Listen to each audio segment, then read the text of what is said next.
Assalamualaikum warahmatullahi wabarakatuh.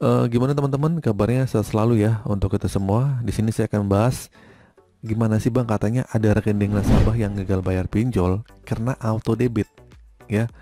Mungkin ini bukan katanya, tapi juga ada ancaman DC yang mengatakan seperti itu. Jadi katanya nih gitu, kata kata ancaman DC itu, kalau kalian gagal bayar pinjol itu akan dikenakan auto debit ya dari rekening Anda, dari pinjam atau dari kalian yang minjam online di situ untuk pembayaran hutang. Nah, apakah benar? Jadi begini teman-teman ya, resiko gagal bayar atau telat bayar di aplikasi pinjam online banyak banget ya, karena kalian akan diancam begini begitu gitu, dan ditakut-takuti karena pada dasarnya kan kalian melakukan suatu kesalahan ya, tidak menepati suatu perjanjian yang ditetapkan. Jadi banyak orang yang bertanya-tanya tentang apakah Bang, rekening tabungan bisa diauto debit atau dipotong otomatis ketika terjadi keterlambatan atau gagal bayar di pinjol.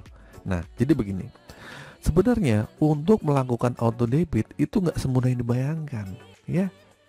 Berita itu hoax dan ancaman itu juga hoax, ya. Prosesnya panjang dan harus melengkapi beberapa dokumen seperti surat perjanjian dan sebagainya gitu kan. Nah, jadi pinjol itu nggak semata-mata bisa mengautodebit rekening kita, nggak bisa itu. Nah, ketika kita mengajukan pinjaman, tidak semerta-merta rekening tabungan kita itu bisa di auto debit sama pihak pinjol, walaupun di awal-awal kita menyerahkan nomor rekening kita, ya kan?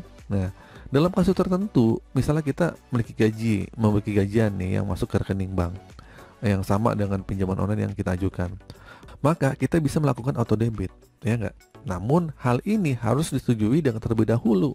Nggak sembarang bisa melakukan auto debit karena ada perjanjian di atas meteranya, kita mesti tanda tangan, gimana melalui persetujuan dan peraturan-peraturannya. Jadi nggak semudah itu ya. Terus kita ini bisa memilih untuk membayar secara manual atau melalui debit otomatis. Jadi begitu ya. Jadi kalau kita melalui auto debit itu harus ada perjanjian kita dulu. Nggak semata-mata akhirnya kita tiba-tiba kecolong aja, keambil aja, nggak bisa begitu ya. Jadi kita itu bisa meminjam uang di bank A untuk memiliki rekening bank di A, tetapi kita itu nggak bisa membayar cicilan. Uang kita itu nggak akan otomatis ditarik ke rekening kita tanpa persetujuan kita. Oke, itu intinya. Jadi kalian itu nggak usah khawatir ya, jika ada pihak yang mengancam, pihak DC yang mengancam akan menarik uang dari rekening kita. Nah, itu hanya upaya untuk menakut-nakuti kita agar kita memprioritaskan pembayaran pinjaman mereka. Ya, intinya kalian itu jangan terpancing oleh ancaman tersebut. Jika kita memiliki masalah, kita harus menghubungi pihak pinjol lah untuk mencari solusinya. Oke, jika terjadi hal yang tidak seharusnya, kita itu bisa melaporkan ke OJK atau melaporkan konfirmasi ke bank langsung. Ya, intinya begitu. Ingat, jangan mudah percaya dengan informasi yang belum terverifikasi kebenarannya. Nah, jadi intinya adalah, kesimpulan video kali ini adalah, jika kalian pinjam uang dari aplikasi pinjaman online atau bank, rekening tabungan kalian tidak akan otomatis didaftarkan untuk auto debit. Oke? Karena proses auto debit membutuhkan persetujuan dan beberapa dokumen yang harus kalian lengkapi terlebih dahulu sebelum dapat dilakukan. Oke?